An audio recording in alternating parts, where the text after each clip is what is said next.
start admission. Thank you.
Good afternoon, everyone, and welcome to Why Our Kids Need Nature, a webinar hosted by the Ateneo Institute of Sustainability.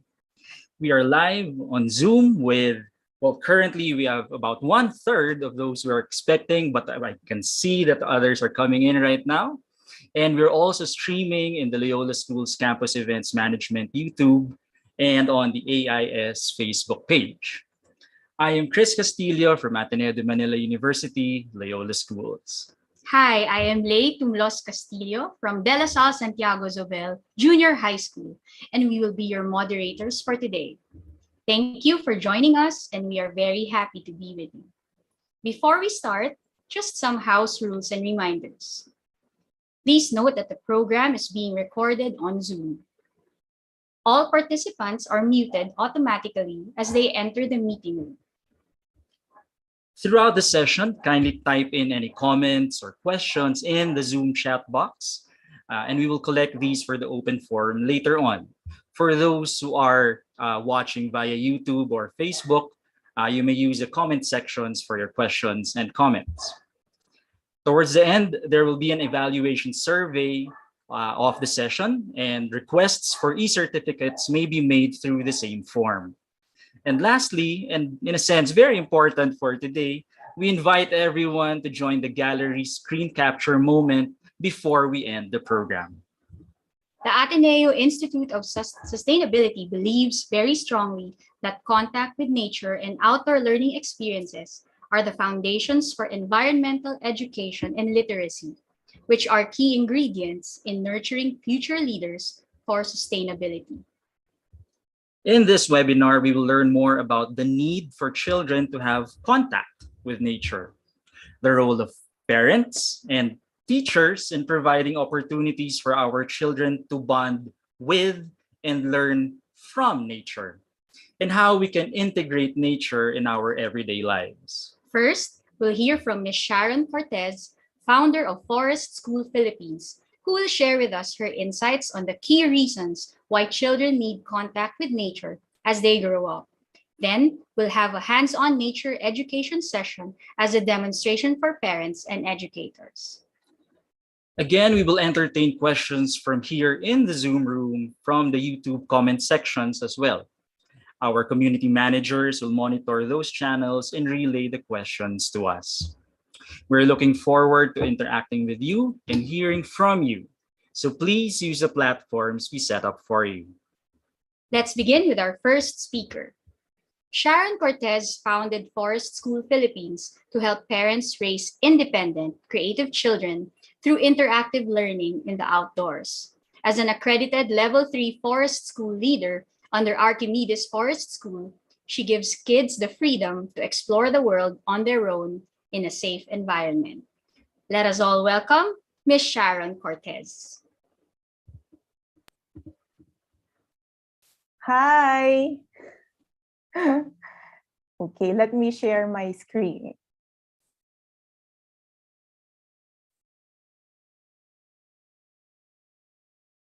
Magandang hapon po. Ayan. So, my name is Sharon, and I will be sharing with you today why kids need nature. But first, let me introduce myself. Nakikita niyo po ba yung picture ng aking pamilya? Yan. So, this is my family. Father ko, yung nasa dulo, and my mom, katabi ko. Ako yung nasa dulo na naka-polka dots.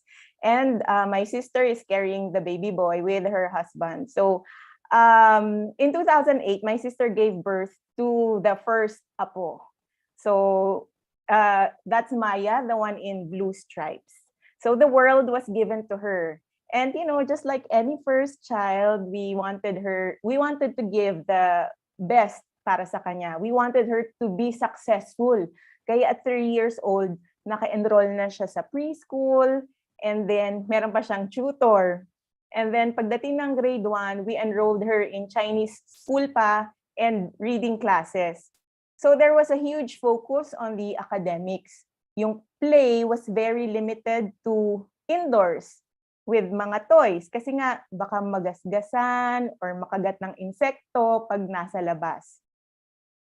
Now, the result of this protection was that she couldn't think for herself and she gives up easily and she doesn't use her voice to express what she wants. Laging, Mommy, can I do this? Mommy, can I do that? Yan. Now, the second child, the little girl you see sa baba na naka-blue na naka-hold ng kamay niya, when she turned 2 years old, that's when I discovered about forest school and started applying it with the way we raised Debbie. So we gave her more outdoor time and less academics and structure. The result is mas bibo siya. And she's not afraid to voice out her opinion. And her favorite phrase is, I want to do things my way. So, just seeing how the two children grew up differently made me believe that, it's as simple as taking kids out in nature can be the best thing that we can do for them. So right now, I'd like to share with you the 5 reasons why kids need nature. Okay? So first of all, they grow into healthy, strong, and capable children. What do I mean? So a child is a whole person. As parents or teachers, we want them to grow na balanced yung intellect with the physical, social, and emotional skills. So let's take a look at not only how their body grows, but also how nature or the outdoors can impact that growth.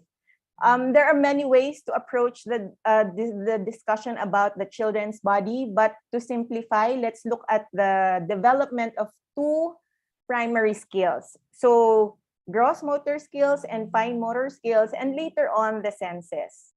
So these skills are honed when the muscles, the brain, and the nervous system work together to allow your child to perform any physical action from, let's say, kicking a ball, which is a gross motor skill, to writing on paper, which involves fine motor skills.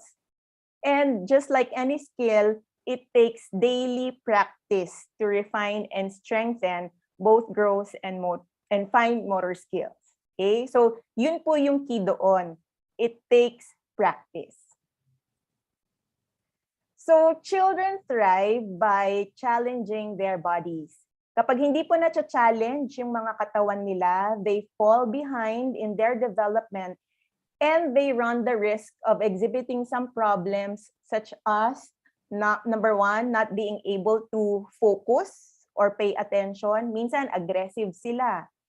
Minsan, emotional naman. Or sakitin. So let's take a closer look at the gross motor skills. Ano ba ang gross motor skills? So it encompasses the whole body movement and coordination of the legs, arms, and other body parts in order for them to walk, run, and climb, among other things. So in order for the gross motor skills to become precise and accurate, children need to practice activating those large muscle groups. So yung legs nila, the arms, the stomach, and the back through a variety of movements and sensory experiences. And in addition to leg and arm muscles, yung core muscles, which is the stomach and the back muscles, and neck muscles actually are also used for gross motor actions. Why? Bakit nga ba importante na ma-develop yung gross motor skills? So the core muscles, along with the large muscle groups, they provide the foundation and support for the smaller muscles of the arms, hands, and fingers to work effectively. Kasi kapag walang strength, walang coordination and control, it becomes difficult for kids to master the fine motor skills such as buttoning their shirt or cutting with scissors or taking off their shoes. So how does nature help? A good way to get the children work these important muscle groups is to introduce them to the outdoors. Bakit? Kasi kapag nasa labas ka, that terrain is variable. Hindi siya patag na semento or pag nasa kalsada, di ba? But outdoors, out in nature, there are obstacles. There are interesting things or objects to climb. There are rocks to jump off and bugs, or in the case of, in the picture, dogs to chase. So yung girl na yan, na-attract siya dun sa aso, and then she just wanted to run after the dog. And just that simple act, alam mo, na-activate yung muscle groups niya. Napaakyat siya, napahabol siya doon sa dog. So allowing them to play and explore outdoors will challenge your children's motor skills. Okay? A portion of the gross motor skills is the core strength. So what is it? The core consists of the outer core or the abdominal and the inner core. So yung inner core naman, the muscles that surround the hips, pelvic, diaphragm, and spine. So having a strong inner core provides stability for the spine and allows for good alignment and fluid movement. And the inner core keeps children upright and stable. Why is it important? Kasi kapag wala po silang inner core strength, madali silang mapagod and then they lose attention more quickly kasi these muscles require much more conscious effort to engage. So you'll know a child has poor inner core strength kapag yung nakaslouch, tama ba? Kuba, or madaling mapagod and poor balance. So how does nature help? How can nature help? Children develop their core strength through a variety of free play activities, especially outdoors. So they challenge and strengthen their muscles as they climb up trees, roll up and down hills, swim, ride a bicycle, swing, jump, and run around. So kapag umaakyat sila ng puno, it activates the inner and outer core in order to provide stability and mobility as a child adjusts his body and pulls himself up and up again. Next, upper body. Kaya ano ba yung upper body? So the upper body muscles generally speaks about the muscles of the arms, the chest, the upper back, and shoulders. So these muscles provide the foundation for the more refined movements of the fingers and hands.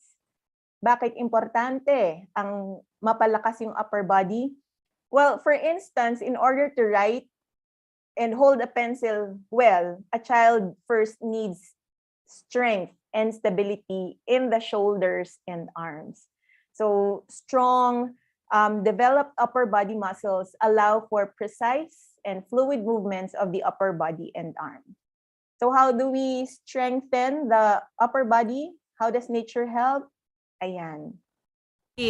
16, 17, 18, 19, 20. They can simply hang on a tree. Lalakas po yung kanilang upper body strength. Kahit walang monkey bars, puno lang. The best po talaga ang bayabas na puno. If you can plant that, go do it. Next is the endurance. Okay, so endurance means being able to persist through physical challenges. So, kaya nilang maglaro without need to take lengthy breaks. And why is endurance important? Kasi children with poor endurance tire and give up more easily. Pagod agad or ayoko na. And kapag bata ka tapos naglalaro kayo, ayaw mo naman na killjoy ka, di ba? Yun. So, how does nature help? To build good endurance, children need adequate strength and heart-pumping active play. So examples would be lifting heavy rocks to build a dam, o kaya climbing trees or rocks, o kaya digging at the beach, o kaya swing, and running through meadows are all great examples.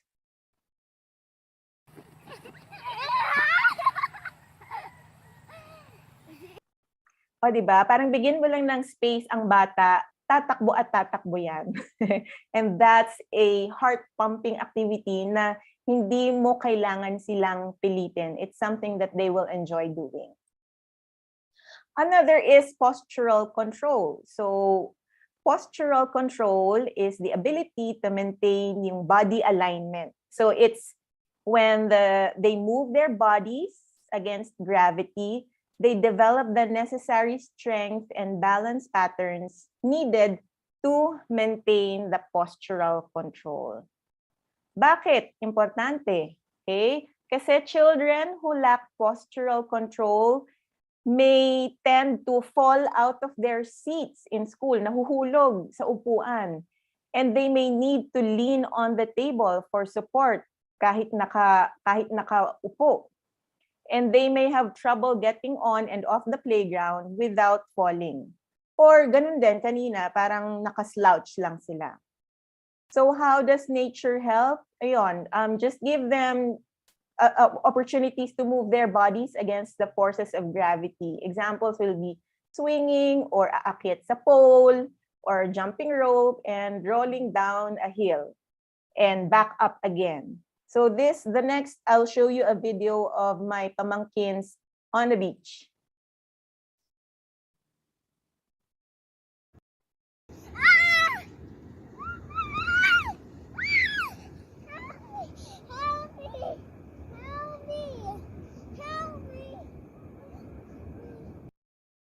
O, diba? Effortless din. Dalhin mo lang sa beach. Yan. They can practice their postural control. What else? Coordination. So, coordination is the ability to repeatedly execute a sequence of movements with accuracy and precision. So, ito yung tinatawag ng mga occupational therapists na the importance of crossing the midline or yung center as a prerequisite of developing yung gross motor coordination. So, the inner core, yung pinag-usapan natin kanina, actually that establishes the midline. So, kung walang malakas na core strength, then they don't have any perception of center. There's no anchor on which to support the smooth and efficient body movements.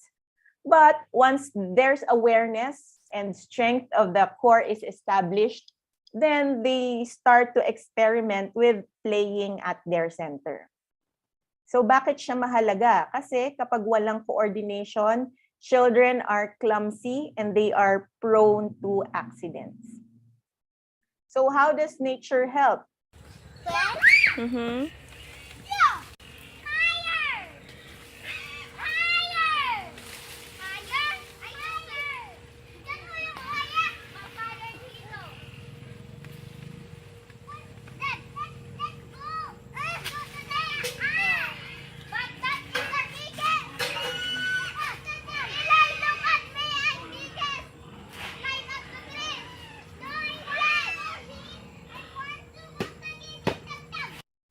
Ayan, so to develop coordination, children need to have good awareness of their body is in space. Kapag umaakyat sila sa puno on a regular basis, then they'll not only develop the muscles for coordination, but they'll be confident, strong, and safe in any physical pursuit. So now we move on to the fine motor skills. So those involve the small muscle movements and usually involve the hands and fingers in coordination with the eyes. Bakit importante? Kasi ginagamit natin yon sa daily, in our daily life, like holding a pencil, writing up or writing on a paper, tying the shoelace, or holding a knife to cut meat, or in this case, as simple as zipping your bag. So in nature, how nature helps, so there are opportunities for children to pick things up, turn them around in their hands and open them up. So like this example in the photo, ano yan kalumpang, and nakita lang nung pamangkin ko, and then when he saw it, he just, okay, kinuha niya, tapos pwede mo pala siyang balatan. So things like that. Other examples are digging in the dirt with a spoon, or pulling weeds, shoveling, raking, digging in the garden. So those are excellent experiences for kids to strengthen and maintain strength in their hands. Okay? So now we move on to the senses. I think familiar na kayo doon sa, the touch, sight, listening, taste, and smell senses. But why are they important? So bakit kailangang may sensory input yung tinatawag? So yung touch, they need sensory input for their touch so that they learn how to discriminate where they are touched and what they are touching. And also they learn about themselves and the objects around them. Kasi pag nahirapan yung mga bata with the tactile experiences, sometimes they get upset when their hands become dirty, or ayaw nilang mag-brush ng teeth, diba? Or nasa-stress sila kapag barefoot, pag paa-paa. On the other hand, kapag hindi naman masyadong na-develop yung tactile experience nila, they may not even realize na nasusugat na pala sila. Okay? Sight. So sight is one of the important senses for survival because, for example, it teaches us how high a rock is before jumping. So bago ka tumalon, malalaman mo na, ay, okay, mataas pala yan. And kids with visual difficulties may have trouble scanning the room or looking for something. Listening, yan. So kids who are oversensitive naman with listening may be irritated with loud noises, and it may cause a fight or flight response. Taste and smell. So smell, it's really connected, taste and smell. Smell is a primitive sense that alerts us to danger. For example, di ba kapag kakain ka, alam mo kung panis yung pagkain. So pag naamoy mo na panis, hindi mo na siya kakainin. Or minsan makakaamoy ka ng usok. So what does that tell you? Merong sunog somewhere. Okay? Also, smell is connected to our emotions. So sometimes when we smell our favorite food cooking, it gives us sweet memories, diba? With our mom. So kids having difficulty in processing smell and taste may be overly sensitive by gagging or getting nauseous easily. Minsan ayaw nilang yung iba't ibang klaseng pagkain, and they become picky eaters. So now let's take a look at nature and how it provides opportunities for your children to have a sensory experience. Yan. So yung sense of touch, example, you can just, dalhin mo lang sa sapa, whole body experience na yan, tubig. Sa beach, o kahit yung mga buhangin, pwede silang maglupasay dyan. Or kapag umulan, ayan, putik, it's a good experience for kids. Sense of sight, yan. So play opportunities when outdoors, swinging. So what you do is they practice moving and looking at the same time to help organize yung sight nila and yung vestibular sense. Sa listening naman, nature provides bird calls. So the auditory system and the vestibular system are housed right beside each other in the inner ear. So they influence one another. A good way for children to stimulate that is by moving around. So anytime that you hear a sound, you also stimulate the vestibular receptors. And sense of taste and smell. So what are the opportunities when outdoors? Mga bulaklak, pwede nilang amuyin. Tapos ito, example, yung bata na nasa batis kami, gusto niyang tikman yung tubig. Yan. Pwede ring matikman yan. Next, sense of proprioception is the ability to tell what different parts of your body are without even looking at them. So kunyari, nakatingin ako sa screen ngayon, pero nadadaganan na pala yung paa ko ng lamesa. Alam ko na may nangyayari sa paa ko. So that's the sense of proprioception. And it comprises of receptors in the joints, muscles, ligaments, and tissues that tell you where your body parts are without having to look at them. So bakit importante yung proprioception? Because it regulates how much force you need to use. For example, peeling a boiled egg without crushing it, or holding a baby chick without squeezing it too hard, or writing with a pen na hindi napupunit yung papel. So ang mga bata na may poor proprioceptive sense, they're more susceptible to fractures, falls, dislocations, and injuries. And sometimes they tend to be clumsy. Minsan sila rin yung, kunyari, di ba maglalaro kayo ng yung taya-taya. Sa kanila, pag poor yung proprioceptive sense nila, akala nila slight na tapik lang. Yung pala natutulak na nila yung ibang bata. So sometimes they are perceived to be aggressive. So that's how important the proprioceptive sense is. So how do we develop the proprioceptive sense? Through a series of push and pull. Examples, picking up heavy sticks or putting them back down, or raking leaves. Yan. So to strengthen the proprioceptive sense, play experiences that offer resistance to the muscles, or ang tawag nila dyan yung heavy work. Okay? So pwedeng magbuhat ng bato or magdig ng dirt or sand.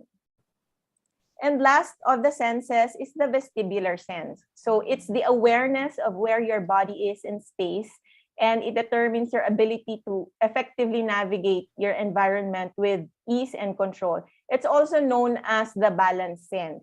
So just to explain a little bit, meron pala tayong mga little hairs sa loob ng tenga natin. And when we move our bodies and head in different directions, the fluid in the inner ear moves back and forth, stimulating the little hairs. And this stimulation provides the awareness of where our body is in space and helps us effectively navigate and move around with ease and control. So why is it important? Children with good or with strong VS will have good coordination, they have accurate body awareness and skillful balance. Kaya nilang tumalon from one rock to another. On the other hand, kapag mahina po yung vestibular system, pwede silang matapilok madalas, ayan, o kaya madalas silang mabangga or masyado silang malapit sa mga taong kausap nila. Okay? So, you know, many kids have underdeveloped vestibular sense because they lack opportunities to move. And when that happens, lagi silang nagfi-fidget, tas lagi silang na-frustrate, and then they tend to fall a lot, and then they have trouble with attention. So how does nature help with the vestibular sense? Yan. To give, what you do is you give them activities that go against gravity. Paakyatin nyo ng puno, tapos pwede siyang tumambling-tumbling doon. So give them opportunities to go into an upright position so that may input yung little hair sa tenga nila. And examples of that, walking, running, going upside down, spinning, tumbling, and swinging. Okay? So in summary, yeah, nature offers a balanced sensory experience. Nature provides the optimal state for sensory integration to occur when kids are aware of their surroundings pero kalmado sila. Okay? Pag kalmado kasi sila, they process the sensory information better and they organize it in their brains, giving them a good picture of the world around them. So in this example, pag nasa beach kayo, ang daming senses na na-activate dyan. Tactile, o nararamdaman ng bata yung tubig. Taste and smell, because the water is salty. The warmth of the sun. And, knowing where their body is in space, kahit na hinahampas sila ng tubig. And most importantly, that they are relaxed and having fun. Okay? Ang nature kasi, they tend to be more gentle, subtle, and preventative. Okay? So we are born sensory beings, and we learn about ourselves and the world through our senses. And the more we refine it, the better we are at doing everything. Haba nun number 1. Number 1 pa lang yun. So the second reason why your kids need nature is it prepares them for the skills of the future. In 2018, there was a study by Ji-Yun Shin and Dr. Jean Lomino to investigate children's character development in forest kindergarten. So using the character strength criteria by Peterson and Seligman, the data explored 6 main virtues. And yung finding po doon sa analysis na yon showed that the character strength they identified the most in children playing in nature was creativity. So anong connection nung creativity na yon with future? The World Economic Forum released yung top 10 skills of 2025, and guess what's one of the skills that's needed? Creativity. Yan. And among others, there's critical thinking and leadership. So if you want your child to be in demand or to be at par with the future skills, nature plays a huge part of it pala. As someone who lived or grew up in her 90s, so those things were never taught. Kasi nung panahon ko, puro academics and logic lang, and if we keep on using the same method, how we were taught before, hindi kaya outdated na. We're in the information age already, and minsan nga nagugulat ako kasi ang mga successful, di ba? Yung mga YouTubers, mga TikTokers, or the content creators.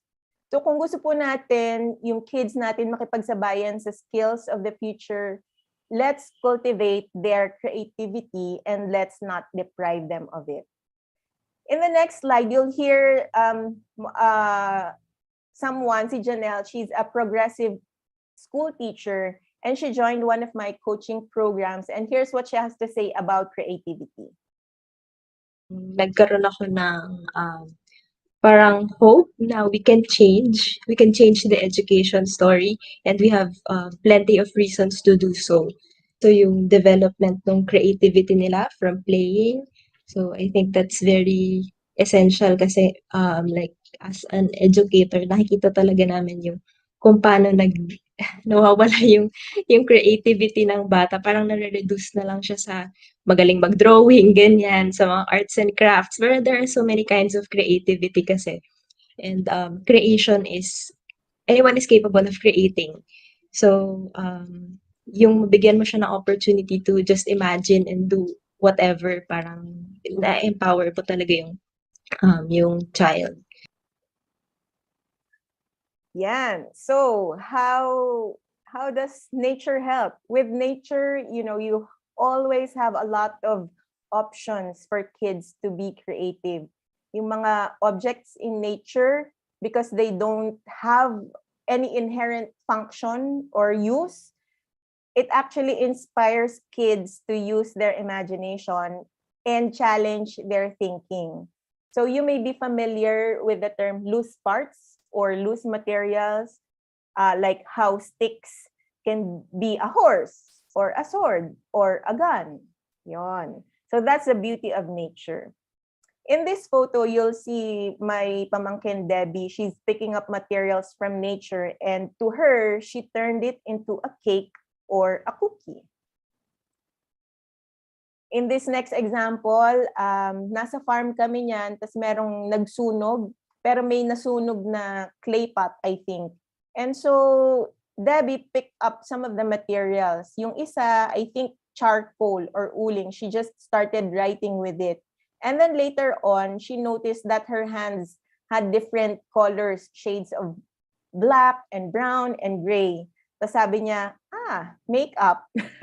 So parang eyeshadow makeup daw yon. In the next example, ito naman yung apitong. I'm not sure if you're familiar with apitong, but in one of our forest school locations, nalalaglag lang siya. Tapos, nakita ng mga bata that it falls. And when it falls like a helicopter. So that's, na-excite sila na, wow, helicopter toy. O, diba? It's not only that. Another good example is mahogany. Similar to that. Na helicopter toy din ang tawag nila. Another example, yung bukit-kit or dandelion. So when in season, the kids can blow it. Another opportunity to be creative. The one on the left, yung isang bata nasa waterfalls kami, tas mamaya may putik siyang kinuha. And then he just started painting his body with it. Sabi niya, tattoo daw yon. The boy in the middle, he started picking up broken bamboo, I think, and because he wanted to make a boat. And the one on the right side, the kids, yung mga bamboo poles na yan. I think that was, the poles were 20 meters away. And then they just brought it into the waterfalls kasi gusto nilang gumawa ng bangka. Another example, when it rains, the one on the left shows nung umulan, bukiran yan eh. Kapag hindi mo ulan, tuyong-tuyo talaga yan. But when it started to rain, it created a pool. So they got one of the drum. Tapos ginawa nilang bangka-bangka. In another instance, maulan din nung time na yan. So they were throwing mud balls. So hindi snowballs, mud balls. And they just threw it on the wall. Tapos si Debbie, she didn't stop there. Aside from throwing it on the wall, she just started smearing the wall with it to create a sort of painting. So those are examples of creativity with nature. But aside from creativity, another life skill that I want to share with you is critical thinking. So children, they are about finding out. They want to push, they want to poke, they want to question, they want to set things in motion to get a response. And they naturally gravitate towards something that's interesting to them and meaningful. With nature, nature is a receptive place for children to apply and refine those developing skills through play. And if kids pay attention, then they can form their own questions and find clues that lead to real knowledge. In this photo, I'd like to give you an example. So same place, same scenario. Yung nasa kaliwa, napapansin nyo, so there's a blockage of water kasi may mga dahon. Tapos the boy on the left, yung naka-green, he was just staring there for a few minutes. And then, bigla niyang naisip na galawin yung mga dahon. So, nung ginalaw niya yung dahon, nagulat siya, pwede palang maging waterfalls yon. Ako naman, what I did was, dahil na-inspire ako sa kanya, I went back to the side of the boy in blue, and then I also started removing the leaves. Maya-maya, yung water where the green boy is standing, biglang tumigil. Sabi niya, why did the water stop? Tapos nakita niya where I was at on the other end. Tapos na-observe niya na nasa kabila na dumadaloy yung tubig. So, that example allows them to think critically. Hahanap sila, ano ba nangyari? And it tickles their mind. It gives them opportunities to think. Na those lessons are not taught in in textbooks 'di ba? Parang through experience lang. Another example.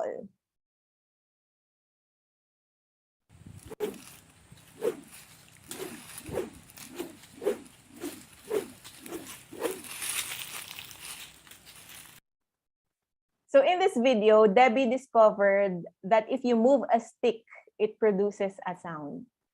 Siya lang nakadiscover nun. And you know why we love nature? Because it's the ideal place for children to engage with and develop the important attitudes and skills that influence all future learning, such as curiosity, imagination, problem solving, and risk taking. So I want to read this quote from Hamilton. Sabi niya, when children have free play outdoors, they become better problem solvers and their creativity is enhanced.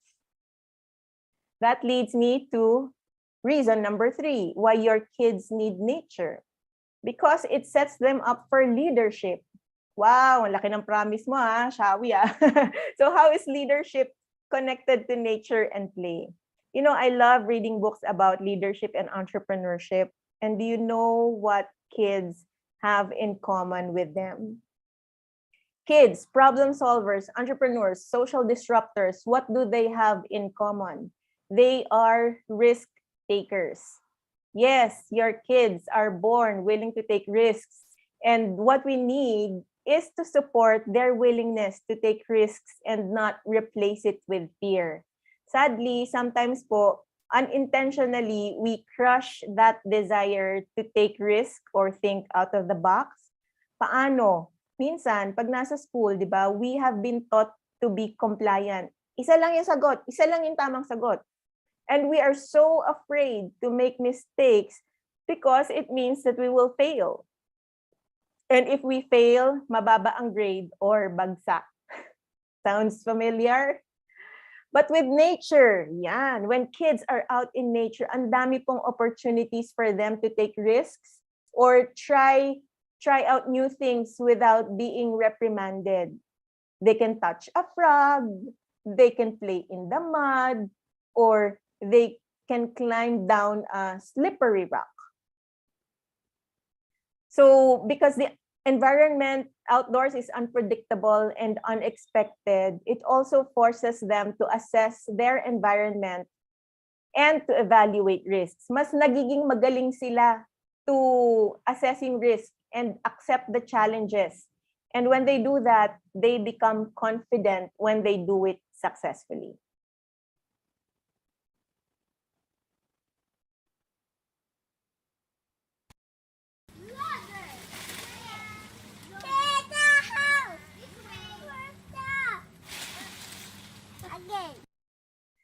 So in that video, nakita nyo, pamangkin ko, sabi niya, tita, help. Pero nung bumitaw siya, sabi niya, again. So what do they learn? When they try and try again, they learn that they're physically and mentally capable. So we should give this to them.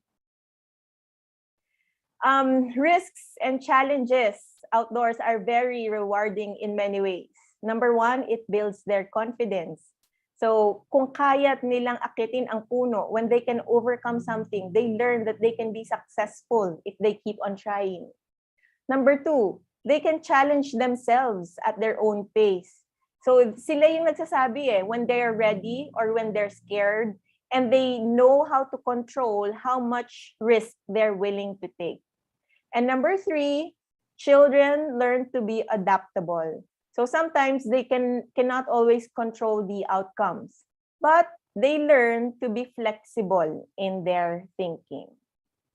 So this next slide, I always love saying this, that the world needs them desperately. Risk takers are the bedrock of innovation and leadership. So if we want to raise a generation of leaders who can solve problems, then, alam nyo na, we should let children take risks. Another quote from Sergio Pellis from Alberta, Canada. Sabi niya, the experience of play changes the connections of the neurons at the front end of your brain. And without play experiences, those neurons aren't changed. So it is only through free play that lasting changes are made in the frontal brain which plays a critical role in regulating the emotions and solving problems. Number 4, yan, why kids need nature so that they can be stewards of the environment. Meron po akong pamangkin who cannot even identify a buko. Coconut. Nakakita siya minsan ng suha and akala niya buko yon.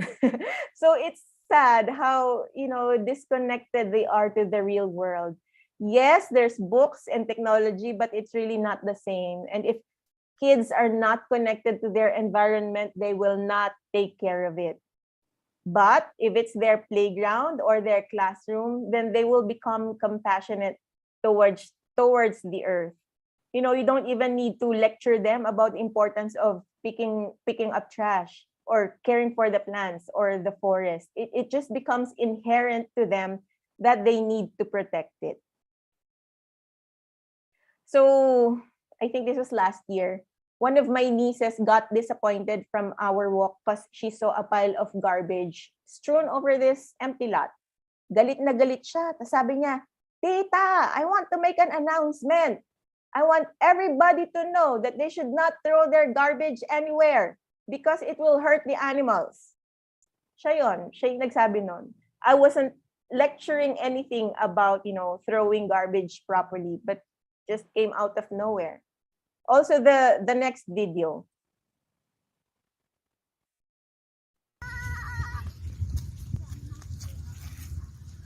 That was trash. Oh, you picked up trash. It's trash. Mm-mm. Wait!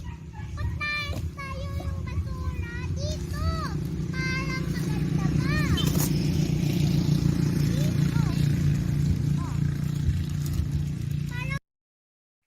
Yan. So a few days later, you'll see them in action. So this, please take note, this was their own initiative. Hindi ako nagsabi na magpulot kayo ng garbage. No. I didn't tell them to do it. She just saw an empty bag of chips and noticed na, okay, it doesn't belong to nature. So she starts picking up trash and gathers her friends to help her. And lastly, number 5, why kids need nature, because nature nourishes. So you've seen in the previous slides how nature provides active movement. Pero on the other hand of the spectrum, it also offers rest or respite amidst all those actions. I want to read this next quote from Adam Alter. Alter ba yan? So sabi niya, nature restores mental functioning in the same way that food and water restore bodies. The business of everyday life, dodging traffic, making decisions and judgment calls, interacting with strangers, is depleting. And what man-made environments take away from us, nature gives back. Totoo naman, di ba? Kasi minsan, ikaw nga na adult, if you're stressed, you just look out the window, makakita ka ng puno. It somehow relaxes or calms you. So, kung stress ka or yung stress yung mga bata, what they need is to spend time in nature, to recover, to be refreshed. What nature provides is soft fascination. So it's something that captures their attention effortlessly, whether it's the sun setting or a leaf falling. So in this picture, you'll see yung sa right side, she's Japanese and they arrived in the Philippines eksakto magla-lockdown. So they were cooped up almost 2 years. When they joined one of our nature walks, this is what she does. Pauwi na kami niyan. So we were supposed to cross the bridge and she just stopped because she saw a leaf falling. Tapos sabi niya, so beautiful. Of course, she said that in Japanese. I just asked the father kung ano sinabi niya that time. So, nature nourishes us. When kids are outside, anytime they want to rest or relax, they are welcome to do so because it allows them to unwind and to recharge. And let's also not forget that when outdoors, we have unlimited supply of sunshine and oxygen. Yan, yung mga vitamin D. And, just fresh air that our body needs. Okay? Lastly, sorry, I said that 5 lang. I gave you 5 reasons lang. But the last one is for parents. Okay? So, it's nature. What does nature do? It provides ease for you as parents. So, more on the practical side. Kasi once you've trained your children to be independent, it will be easier for you because they will be enjoying, being able to do things themselves. Sila na lang. What else? There's no kalat to clean up except siguro sila, yung dumi nila, yung papaliguan mo lang. Third, so when they're tired, when they're outdoors, they're tired enough to go to bed on time. Wala ring wrestling sa pagtulog. What else? You don't need to buy expensive materials or toys because, out in nature provides all of it. And lastly, for you to enjoy parenting because you're not too busy and overscheduled with activities. So I'd like to end this sharing with a tip. Sabi nila, magbibigay daw ako ng tips for parents or for educators. And I just want to say 2 things. Give your children time and space. What do I mean by time? So carve out time. Hindi siya field trip na once a year lang, na special occasion lang. Make it a habit even if it's just walking outside the kalsada. Kasi kahit nasa kalsada ka, may puno pa rin naman, di ba? So there's nature there. If if you have time for kumon or soccer, then do the same. Please carve out time to go out in nature. Another concept of time is for you to slow down. Kids are sensitive to feeling rushed and they are stressed kapag minamadali na, halika na, let's go. Because what it does is it also limits their imagination. So children, they need time to engage meaningfully with an activity. Yung iba, diesel, it will take them 30 minutes. Nandun ka na sa forest or nasa outdoors ka na, pero it takes them 30 minutes, an hour before they start engaging in play. You should also understand that it takes time for a child to settle on a particular question or to develop an idea that they want to pursue.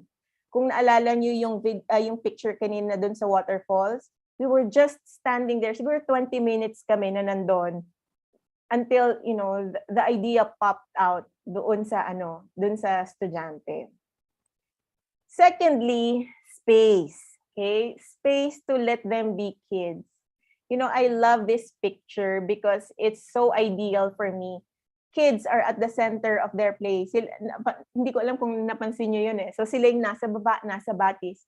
Pero yung mga adults, they step back and they were just observing, giving the kids space to just be kids. Please remember that when we constantly say, no climbing, no running, no time for that, or don't touch that, or get down from there, the effect, we will see that in their development. I understand that adults are concerned about the safety, but you should also be equally concerned about their learning, which involves some risk. So that said, I want to thank you for your time, for listening. And if you learned something today, I hope that you will tag me in Facebook or Instagram, Forest School PH. Maraming salamat po. So thank you very much, Sharon, for all that sharing. No, you should. Well, buti na lang our camera was off while you were giving your talk. Why? Leigh and I were talking about the things you were sharing, and we were recalling what we did or did not do actually, with our 2 kids, and how those things may now be manifesting, as early as one is 9 and one is 4. Na 3. Turning 4 soon. So, but this is not about us. We'll share some more later on, and we'd like to invite our audience members, particularly in Zoom, to please put on the comment section your questions or comments or just reactions. No, but we were able to get some questions already from some of our viewers. And we'll start with this one from, let's just call her Mama Jean. Hello, Mama Jean. May I read that out loud, Chris? So, according to Jean, her question is, can playing in nature help manage little big feelings? Little big feelings. If yes, how? Pwede po bang paki-define ang little big feelings? Maganda po yung tanong niyo. Tinanong din namin yun, no? And a quick research about it is, well, basically it's how kids at an early age, before 5 even, no, develop how they would express their emotions. No? So I guess if I paraphrase the question, does playing in nature or communing with nature help children be able to express their emotions better? I will answer from experience. Kasi wala akong technical know-how niyan. So, may time noon that we had a nature walk in Amadeo pa ata noon. So, the kids were playing, tatampisaw sila sa waterfalls. And then, yung isang lalaki, ayaw niya na. So, siguro, he had too much water in him or naiirita siya. So, what he did was, because nature is huge in space, so nagkaroon siya ng space to go away from the group, pero he's still there. And then he just started screaming, "Ah!" Just to let out his anger siguro or frustration. So the beauty of nature is that nakita niyo yung difference. So umalis siya sa grupo to vent out his emotions, pero he was still somehow part of the group kasi nandun pa rin siya sa same space with the other kids.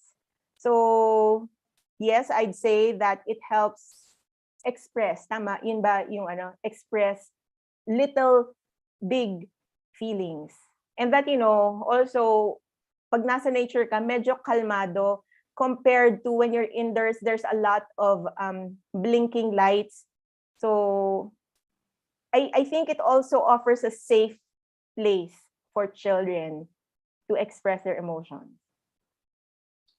Thank you for that, Sharon. Our next question, Lay. So we have another question. How can we encourage our co-parents or co-teachers to be more open in letting their kids and students play in nature? Bigyan sila ng time and space to actually commune with nature. Apart from listening to Sharon's talk again, Yeah. which will be available on the AIS Facebook and the Ateneo YouTube. We'll share that again with you later. But how else, Sharon? Paano ba natin makukumbinse ang parents and teachers? Mahirap, sa totoo lang, mahirap mag-lecture.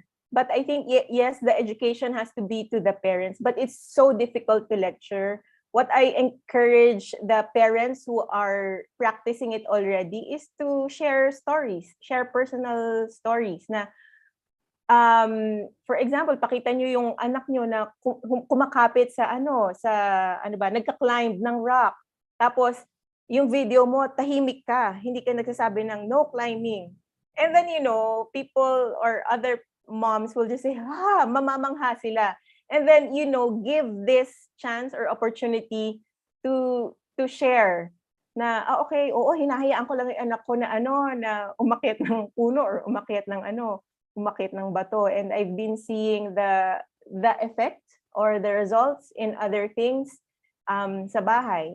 So, for me, it's just sharing, telling your personal story. Kasi pag nilecturean mo na ang mga nanay or tatay, they will, instead of opening up, they tend to close. Kasi sabihin nila, who are you to lecture me how to parent my own child? So I guess it's more that share personal experiences of how you do it and share, okay, so when you did that, what was the result of it? Thank you very much, Sharon. Actually, thank you for your sharing kanina. I was telling Chris a while ago, parang gusto na namin magtanim ng bayabas dito Yes! sa bahay namin para merong makapitan at mapaglaruan ng mga bata, no? And in developing their gross motor skills, no? So anyway, I think there are more questions, Chris. Yes. Well, we'll take some questions from our Zoom chat. Actually, they're very practical questions. No, one is from TJ. Hi TJ, thanks for joining us. Any suggestions for nearby nature spots we can frequent? And from Camille, pag 2-in-1 ko na po itong question, no? From Camille Hernandez, what other resources do you recommend that we can look into to learn more about forest school naman? Alam mo, yung saan ko dadalhin yung anak ko, lagi kong nare-receive ang tanong na yan. Ako rin wala akong sagot dyan eh. Kasi, I think one of the goal of this workshop is for us to start the conversation, di ba, about opening spaces to the public. Lagi ko nga sinasabi, buti pa yung mall nagbukas, mas naunang magbukas kaysa sa mga parks. But then, I think the accessible, I don't know, it also depends where you are. I heard Arroceros Park is open. Wildlife, La Mesa Eco Dam, Circle, UP. Yun lang yung mga top of mind ko. LP Pachea, Las Piñas, Parañaque, Critical Habitat, something. I'm sorry. Ayun. But even here in Cebu, even here in Cavite, I had to partner with private landowners kasi wala akong alam na open spaces for kids. Now, to answer your second question, where can they find materials? So, meron po kaming ginawang toolkit. You can download it, forestschoolphilippines.com/toolkit. Thank you, Sharon. We'll put that link later on in the chat also. No? Oh, yes, please. Yes. And it's nice to know you're in Cavite lang pala. Kahit tiga Cavite rin po kami. Yay! Kita tayo bukas. Alika! Sure. No problem. But we would like to thank people who gave recommendations. No, some mentioned Diliman, Ninoy Aquino Parks and Wildlife in Quezon City, Sunken Garden in UP. No, if you're in Ateneo, I guess Belfield, and we have a forest, and Abby is very familiar. Abby and Nina are very familiar with that. No, but I guess just like what Sharon mentioned kanina, we have to be deliberate with these things, no?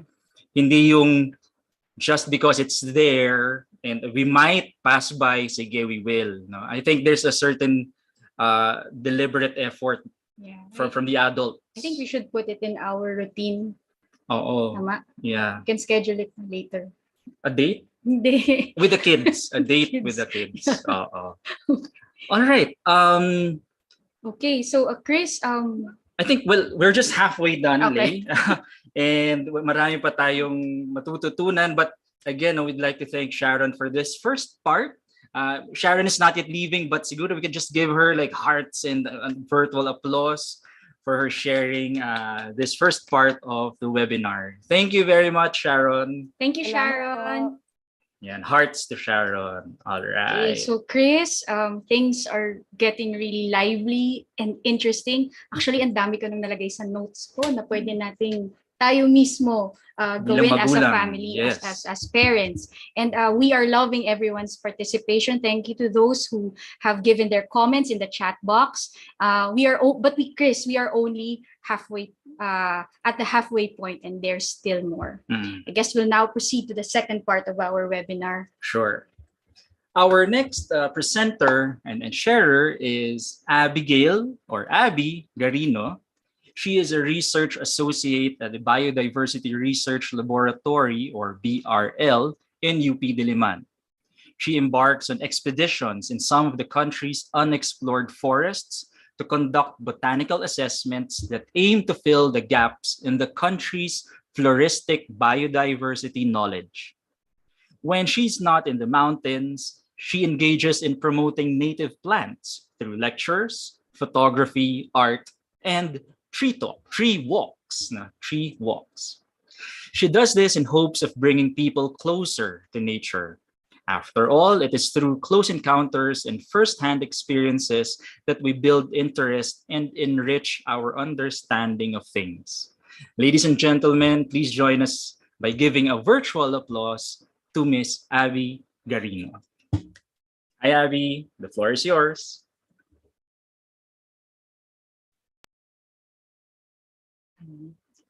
Oh, sorry, we can't hear you, Abby. Can you try that again? Wala pa po. Wala pa po.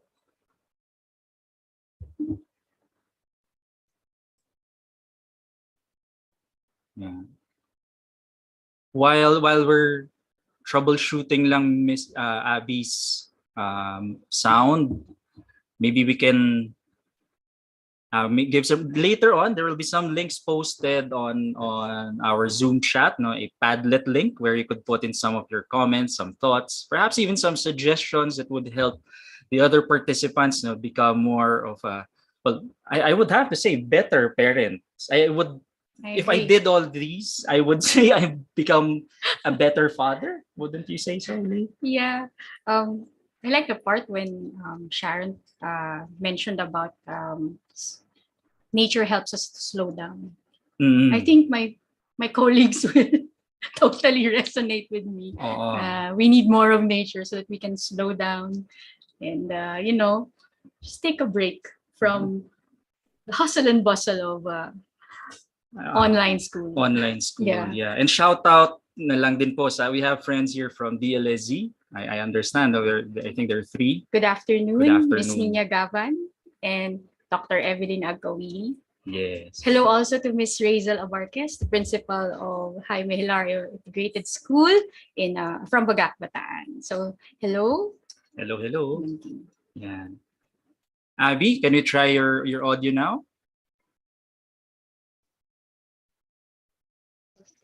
My test. Yun. Dinig na po. There you go.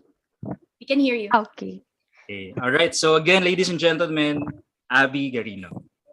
Hello po. Off ko lang yung video ko kasi nagiging unstable na yung connection. Sige ma'am. At least nasilayan ka na namin kahit saglit. Apo, thank you. So, ayun nga po. Thank you po. Ako nga po pala si Abigail Garino at galing ako sa Biodiversity Research Laboratory sa UP Diliman. So, today po, ang ano ko naman po, focus ko ay sa Shinrin-yoku na tinatawag. Ito po itong term sa Japan and ways on how kids can spend time with nature.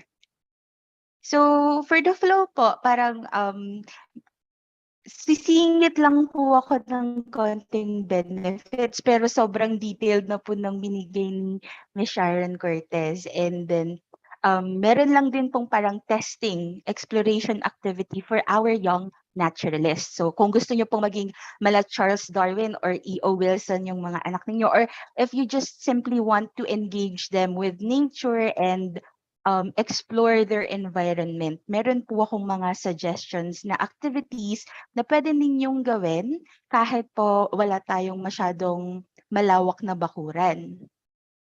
So, yun nga po, gaya po ng sabi ni Miss Sharon kanina, nature improves child development. So, meron po siyang sinabi na gross motor skills and fine motor skills.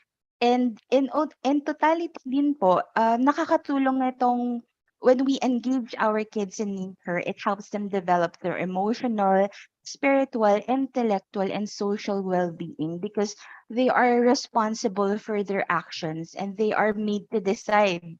So they hone their confidence. They become very confident and empowered. And it also engages all senses and it fosters imagination and creativity. Minsan nga po, di ba parang kahit as adults, favorite pastime natin to yung titingin lang sa langit, tapos obserbahan lang yung clouds. And minsan meron tayong makikita na parang, uy, mukha tong bunny, or uy, mukha tong whale, or mukha tong shark. So, in a way na huhone nito yung imagination and there is no limit to the power of imagining and our creativity when we are engaged in nature. Ganun din po sa mga bata. So, of course, sabi nga po ng isang sikat na parang nature child developer sa mga nature walks here nurtured love. We cannot protect something we do not love, and we cannot love what we do not know. So, para po ito ay isa din po sa mga sikat na quote ni Sir Leonard Cohen. So, because nature cultivates an appreciation for biodiversity. I believe po yung example dito, engaged, they are aware of their environment, they learn to appreciate and they learn to know bakit nga ba importante na malinis yung kapaligiran, bakit nga po ba importante tong mga halaman, bakit importanteng makilala natin sila at malaman kung ano yung itsura. Kasi nga po, parang sa best friend nyo din yan. 'Di ba? Minsan kapag hindi nyo pa kilala yung tao, parang ang hirap-hirap na pagkatiwalaan, ang hirap-hirap siyang mahalin. Pero kapag po nakilala niyo na yung tao, alam niyo na yung mga, mga quirks niya. So, na-a-appreciate niyo siya, personalities ninyo. So, gano'n din po sa nature. Kapag po, the more na ginagamit natin sila, the more na na-immerse yung mga bata doon sa nature, mas nakikilala nila yung mga halaman at mga hayop sa kapaligiran. So, ito pong Shinrin-yoku ay isang Japanese term. So, wala pong doubt na kapag nag-spend tayo ng time natin in nature, meron po talagang positive effects ito sa well-being natin kahit sa mga bata, especially sa mga bata. So, kahit punta ka lang sa isang park dito sa urban setting, tayo ka lang doon, hubadin mo yung tsinelas mo, tapos kahit 5 minutes ka lang na nakatayo, papakinggan mo lang yung mga huni ng ibon or i-breathe in mo lang yung hangin tapos magfe-feast lang yung eyes mo dun sa mga nakikita, parang nakaka-reduce na siya ng stress na nararamdaman mo. At meron 'tong calming effect. So, puwede po 'to sa mga bata para ma-practice nila yung patience, yung standing still and how to work through their thoughts para i-process kung ano yung, na na nashi-share nung kanilang 5 senses. So, para po sa mga ways, parang madaling-madaling mga steps lang po or activities na puwede nating gawin to integrate, kids with nature. Unang step po ay go outside and feel the grass, the soil, or rocks.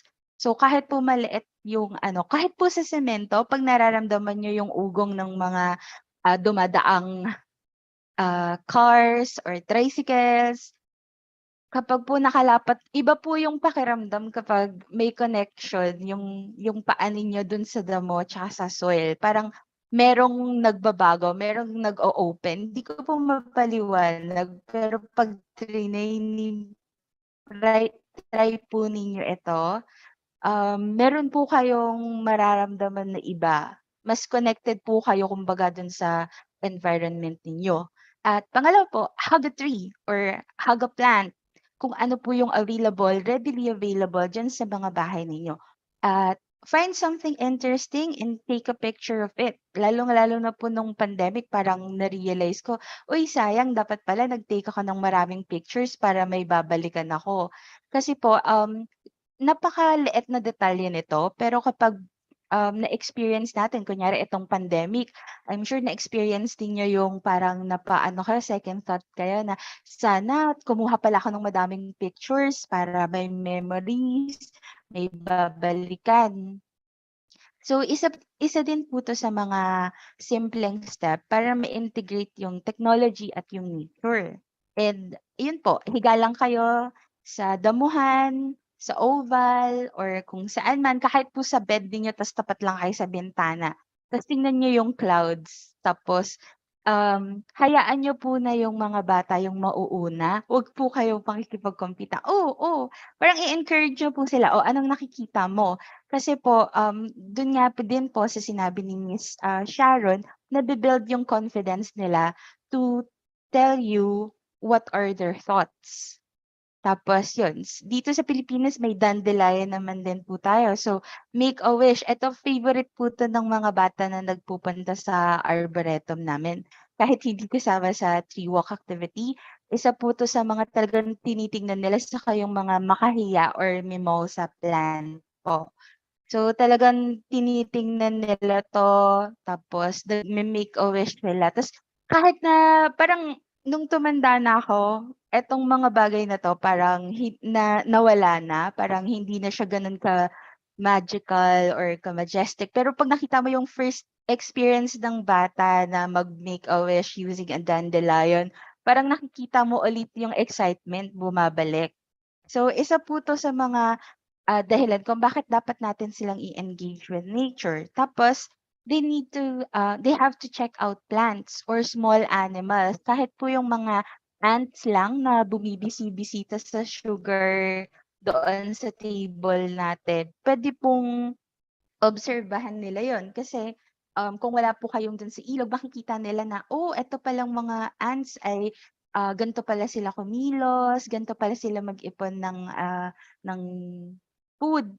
So, made-develop po dito yung critical thinking skills. Although feeling po natin siguro as adults hindi na 'to gano'n kaimportante. Pero para sa mga bata, ito yung mga easily doable activities na kayang-kaya nilang gawin anytime and anywhere.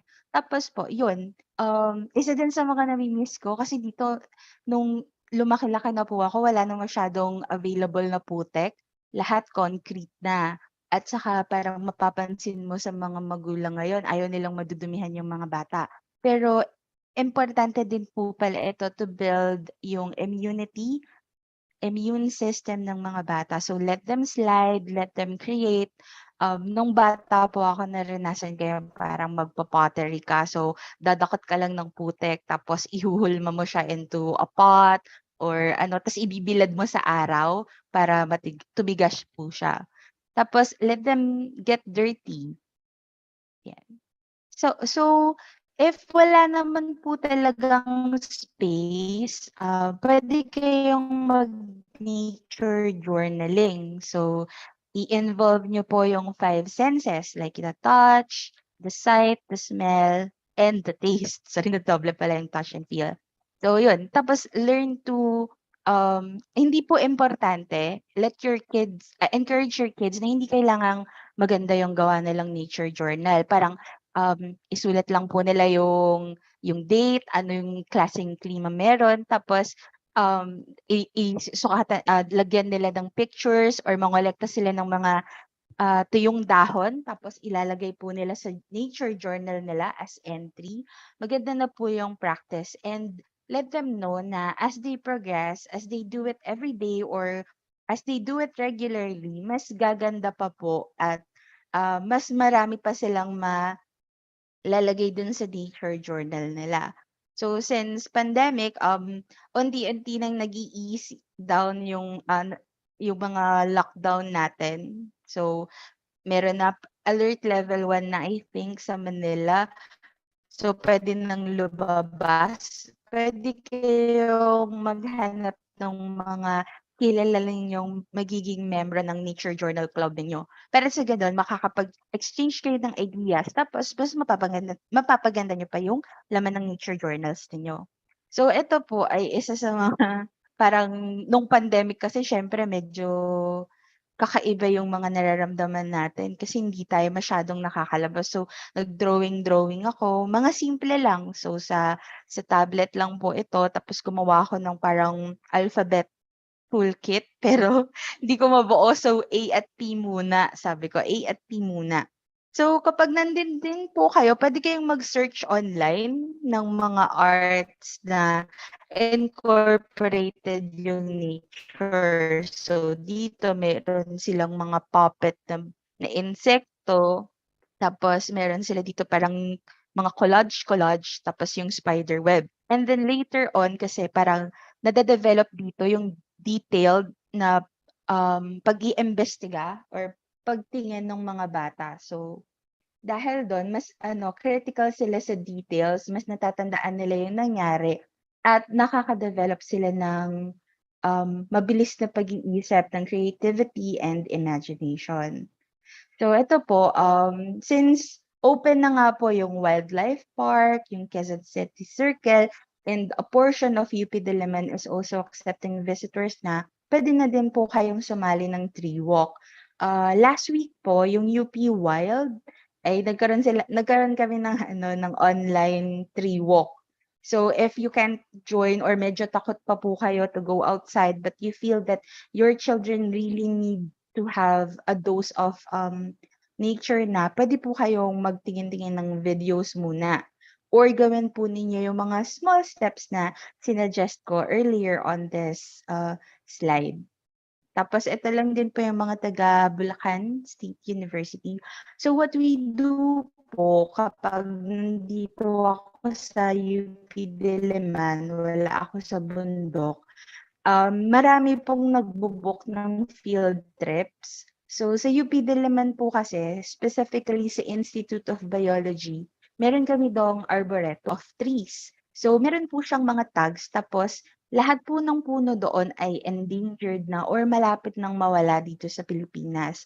So itong mga estudyante na to ay parang interesado po sila kapag po bago sila mag-college, iniengganyo sila ng schools nila to visit UP Diliman para makapag-decide sila kung anong career path yung kukunin nila. So having them in our tree walks make me feel happy kasi sometimes yung comment nila ay gusto ko maging biologist or gusto ko maging forestry kasi ganito pala yung ginagawa, ganito pala yung inaaral, tapos ganito pala yung mga puno sa Pilipinas. Parang isipin ninyo yung mga isipan ng bata na kaya nating ma-convert, kaya nilang mag-appreciate ng nature dahil nakilala nila or nakita nila ng personal yung tinatawag nating biodiversity or laksang buhay na available dito sa Pilipinas. Tapos since mas nakilala nila, nakita nila ng personal, meron connection kumbaga between them and the plants na previously wala. Pero dahil umattend sila or naging mas engaged sila sa nature at naka-experience sila ng tree walk, nandun yung parang pagpupursige or yung spark na, uy, gusto kong i-conserve tong mga halaman na to at mga hayop na to kasi importante pala sila. So eto din po, meron din kami yung mga maliliit na bata talaga. Parang akala ko nung umpisa, naku, paano kaya to meron po kasi akong notion before ako maging tree walk guide na 'pag bata parang, hala sobrang likot nito talaga, paano namin i-o-orient na dito kami, dito sila. Pero parang lahat 'yun as time progresses tapos ginawa namin yung tree walk, very, very curious lang sila kahit hindi mo sila kailangang, tawagin na, "Oh, dito kayo." Kasi sila talaga yung natural curiosity nila na matuto, malaman, "Ano 'to, teacher, teacher, ano 'to?" Ta's parang nakakatuwa lang kasi kapag, tumanda na, medyo hindi na siya gano'n ka-curious or medyo may pag-aalinlangan ng mga labet para magtanong. Pero sa mga batang 'to nakakatuwa kasi kahit yung konting slope lang, siguro sa'kin parang 3 hakbang ko lang, sa kanila tingin na nila bundok. So parang, "Oh, we're going up on a hill." Tapos parang natutuwa ako for them na maaalala nila na nakaakyat sila ng bundok when they look back na parang they felt empowered and they're confident na since nagawa na nila 'to before, parang gano'n yung memory nila na, "Oh, sige parang kayang-kaya ko 'tong gawin ulit kasi nung nagpunta kami dito sa isang lugar na 'to nagawa ko na 'to, eh." So posible na gawin ko ulit 'to. So parang ang dami-dami ko ding natutunan kay Ma'am Sharon kanina na, okey baka puwede naming i-incorporate 'to sa tree walks namin kapag nag-open na yung fully 'tong, EDC Arbor. Kaya ay mag-aano din, magto-talk din siya mamaya tungkol sa eco exploration.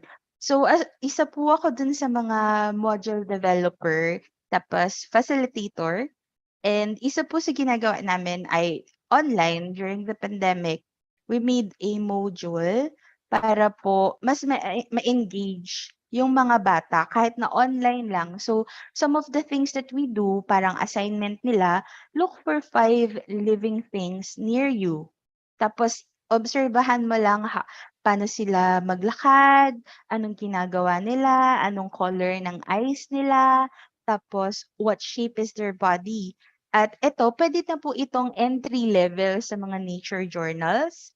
At makakatulong na 'to just to keep the creativity flowing para lang makapag-start sila. Kasi minsan kapag bagong-bago yung notebook, ang hirap sulatan kasi, gusto natin perfect agad lahat. Pero it doesn't have to be that way. So, isa po 'to sa mga puwede para lang po makapagsimula sila dun sa nature journals nila. Puwede din yung magkolekta kayo ng mga nahulog na bulaklak, na petals, or na dahon tapos ipoporma ninyo siya into, a different shape or gawa kayo ng collage, ganyan. Puwedeng-puwede din po yun. So, ito po, napansin ko, favorite to sa mga uma-attend sa eco exploration. So, get crafty. Kasi nga, sobrang imaginative at sobrang creative ng mga bata kapag di mo sila pagbabawalan. So, gusto kong ilabas yun. So, minsan, gusto kong mag-combine sila ng mga features. So, gumawa ako sa Canva ng kunyari ibon na may sungay or sibuyas na may kamay at paa para alam nila na sky is the limit. Sige, kahit anong maiisip ninyo or nakita ninyo sa nature, nakita ninyo sa videos, or nakita nyo nung nag-stroll kayo sa park, pwede ninyong i-drawing. So, yun lang po. Tapos, magpapakita lang ako ng isang video. Wait lang po, ayan. So, eto naman po ay kuha noong tree walk namin with Never made it, plants. but I know what it takes. I'm motivated by a mix of So, ito po emotions. si Got my Sir Anthony statement, Urbias. Parang and I'm siya po yung reading isa slow kasi si so I Friends can Plan. Sila po yung understand mga it fully. Appreciate my standing go walkers out of this world. So, ito po ay nakuha sa sa merong Manila or tinatawag na last long. Never in my So, life nakakatuwa po have I kasi seen kahit the sky matatanda light na up na like din this. po talaga yung activities. Parang first time nilang makilala yung Nara. Nara po dapat nakakilala nila. Mission control, do you read me? Silly Michael, what am I statement? Mission control, am I drifting? Tell me to someone who will love me. Yeah, wait, I think I'll last a bit longer. Find another reason to breathe this air. And now we made for ourselves. This won't be the last time. Oh, never in my life have I seen the sky light up like this. I'm far away from Earth and I wanna know if you exist. Mission control, do you read me? Silly Michael, what am I statement? Mission control, am I drifting? Tell me to someone who will love me. Yeah, I knew it when I met you. I'm not the only one who's alone. Find me soon and take me home. I knew it when I saw you. I'm not the only one hanging on. Tell me to someone who will love me.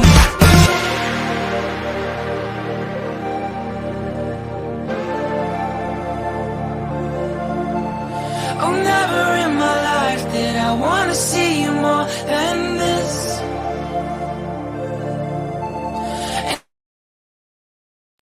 Tapos, siguro ito naman po, kung wala talagang chance na lumabas, pwede pong ito muna yung video na parang pagpa-practicean natin. So, try to engage po your senses, your sense of touch, sense of sight. So, wala lang po yung taste. So, ito po. I prepared this video for International Day of Forest. Tapos, kasi po nalungkot ako nung September we pandemic, met. na-miss ko yung I gubat. could tell So, by sabi your ko, sige, smile gawa ako ng video. you hadn't been with ito a po good yung girl video like na me yun. in a while. Yeah, you were impressed. Couldn't leave me alone. text me every time that you pick up the phone, and I had control in the driver's seat, but my hands are slipping off the wheel. Now the tables have turned. Now I'm up all night. I'm picturing you acting like a fool. I'm on the other side. You're like a full moon, and I'm up all night, howling at you. Tables have turned. Tables have turned. Tables have turned. Tables have turned. Yun po. Thank you.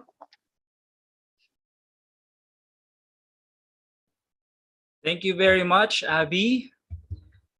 Just like just like what happened in the first part of our webinar, Lee and I again were taking notes and comparing notes, no, on what we could do, no, as parents, no. And so we'd like to thank Abby again for all those suggestions and for all the sharing thus far. Yeah, Chris, so far sa list ko, no, Hmm. magtanim tayo ng dandelion. Tapos, we check out plants and small insects together with the kids. Oh, kahit daw yung mga langgam lang na nasa bahay, di ba?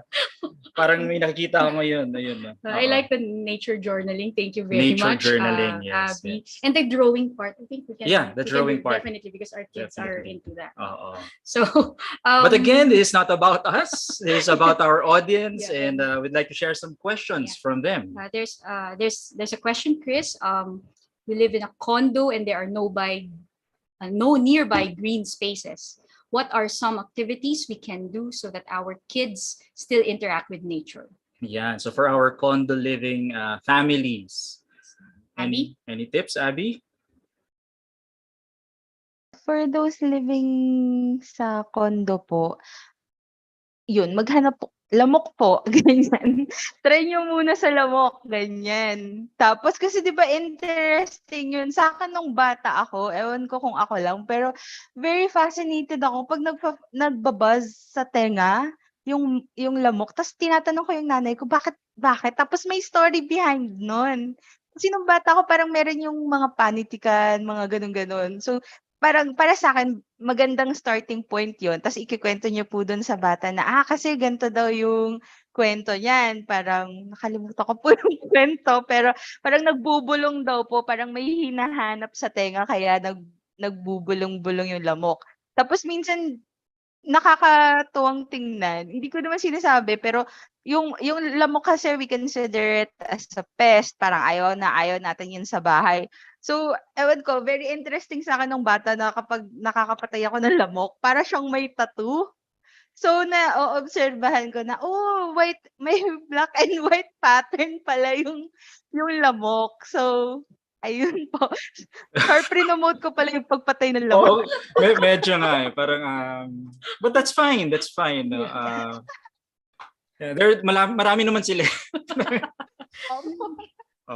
No, but I guess what Abby's pointing at is merong paraan to interact, no, with nature. No, I can imagine if I'm on a high-rise building and I look out, you know, there are some birds, the clouds, and so on and so forth. Yeah. No? Marami ng plantita, ipinapasok ang kanilang halaman sa condo, di ba? Right. So Yeah. I think, Chris, there are a number of comments in the chat. In our chat. No? Yes. So first is from Dr. Glina Ong Cabrera. All right. Naikwento lang po niya. Well, una, she thanks and congratulates the organizers for doing this. And she's one of those fortunate among us na growing up, sabi niya, all right, when subdivisions in Pasig were still rice fields. Oo. May katandaan na ba itong si Glina? She looks 30. I saw her picture. She looks young, but okay. Pero at least, no, there was that opportunity for her to do that, no? Yeah. And okay. Thank you for being here, Manangging, Dr. Cabrera. I think, Chris, just to also add, no, we hail from, we hail from Cantilan, Surigao del Sur, and dun ako unang natutong umakyat ng puno at sumakay ng Carabao. So just like Manangging, pag umuwi kami sa ancestral house namin, ay talagang we commune with nature there. So, Yeah. thanks for being here, Nang. Yun. Okay. All right. Thanks, Dr. Cabrera. From TJ, again, ito po, specific to your sharing. How old na raw, Abby, yung mga trees sa arboretum? Yung dun po sa arboretum namin, yung talagang tinanim po in partnership with EDC, I think po mga less than 10 pa lang po.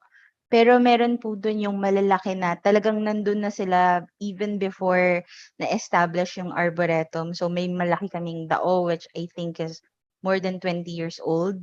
Tapos meron silang mga buttress. So yun po. Pero yung mga tinanim po talaga ng sadya na mga endangered, it's less than 10 years old po. Less than 10 years old. Yeah. Okay. Yeah. And maybe let's cite Miss Isel Gutierrez. Yes. Okay, thanks to this webinar for helping us validate that we have just made the right decision in revolutionizing education by going back to basics. So we can apply all the insights that we've learned here as we plan for transitioning to hybrid. Thank you very much, ma'am, yes, for the affirmations.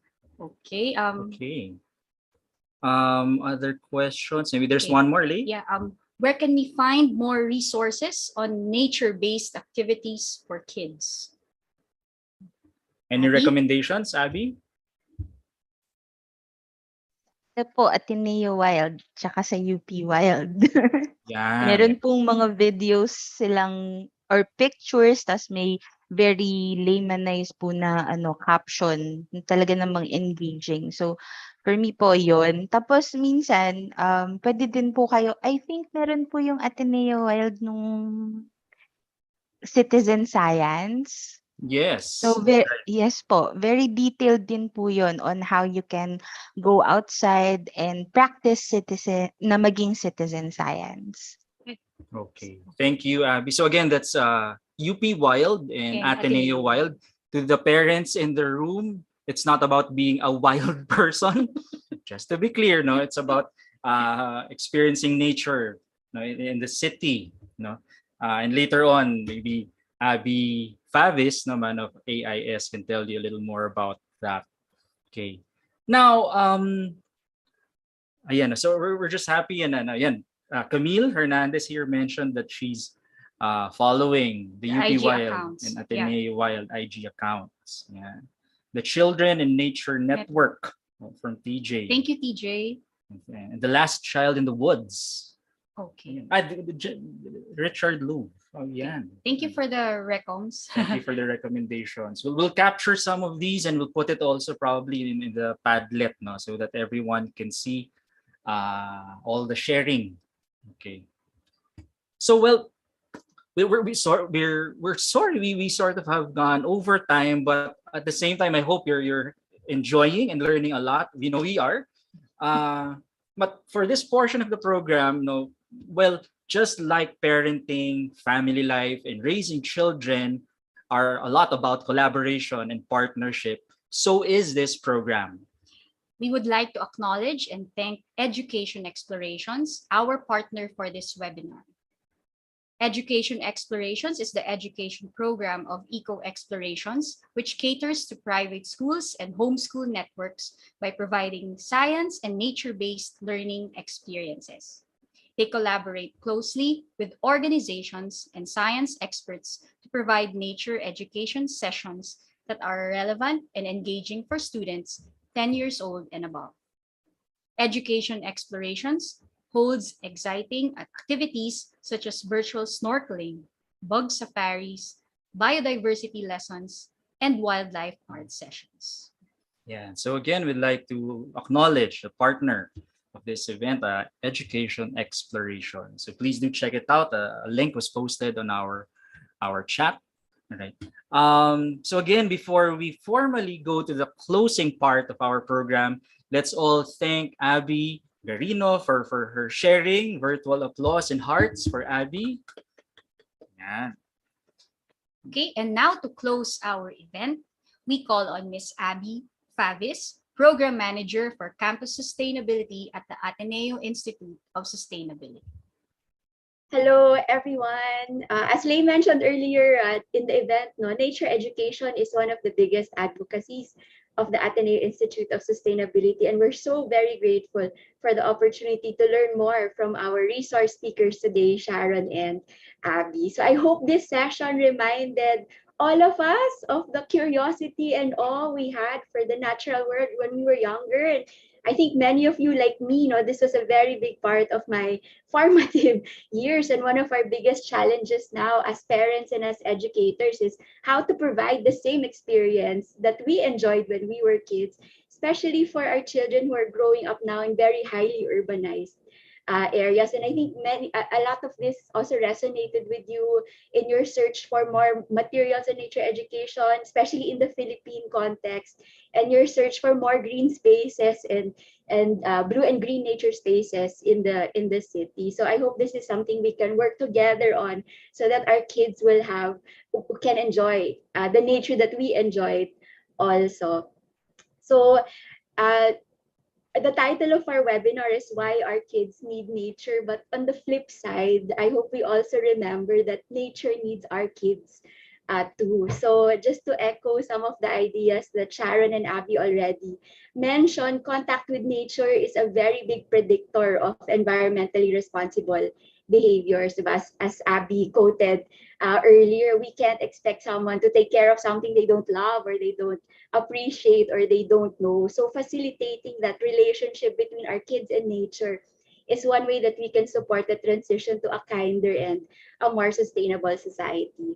So thank you very much again, Sharon and Abby. You've given us so much inspiration today and so many new ideas that hopefully we can run with, whether in our personal lives or in our professional lives as we work and as we raise and educate children. So thank you also very much to our event partner, Eco Exploration. So we look forward to more collaboration on nature education with you.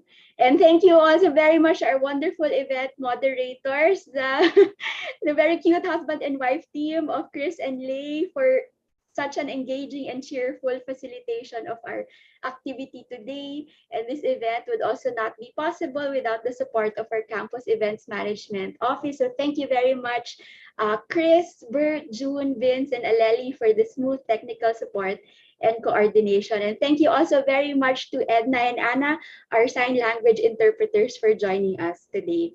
And to all of you, thank you so much for spending your Saturday afternoon with us. We hope you gain fresh ideas on outdoor play and education. Please don't forget to accomplish our event evaluation form. Requests for e-certificates will be coursed through the same form. We also invite you to check out our Padlet and Google Jamboard so we can continue to interact with each other. So thank you very much again, and I hope you enjoy the rest of the weekend. Back to you, Chris and Lay.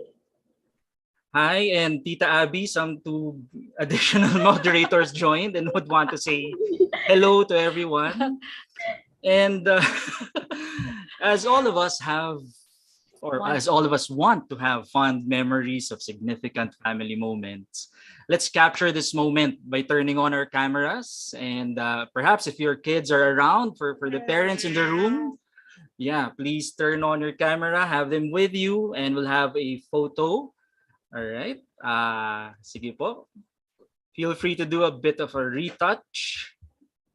Yan. But again, we really would like to thank Abby Favis and Nina Castro for working very hard in putting this together. And they have a lot of other events, so please do check the Ateneo Institute of Sustainability Facebook, all right, initially for information, but then it's also on the website. Okay, so we'll take two screens worth of photos. Please hold your smile. Alright, ayan, kasama si, ayan, andyan ang anak ni Sir June. Ayan, very good. Ni Miss Evelyn. Ayan. Si Miss Caitlin. Okay. And 3, 2, 1. Alright. And the next screen in 3, 2, 1. So, And with that, we end today's event. We hope you were able to pick up new insights and ideas on how we can provide our kids with outdoor learning fun. Enjoy the rest of the weekend, hopefully with nature. so we are Chris and Lay Castillo, and on behalf of the organizers, we sincerely thank you for coming. Take care and God bless you all. Have a good weekend. Bye! Bye.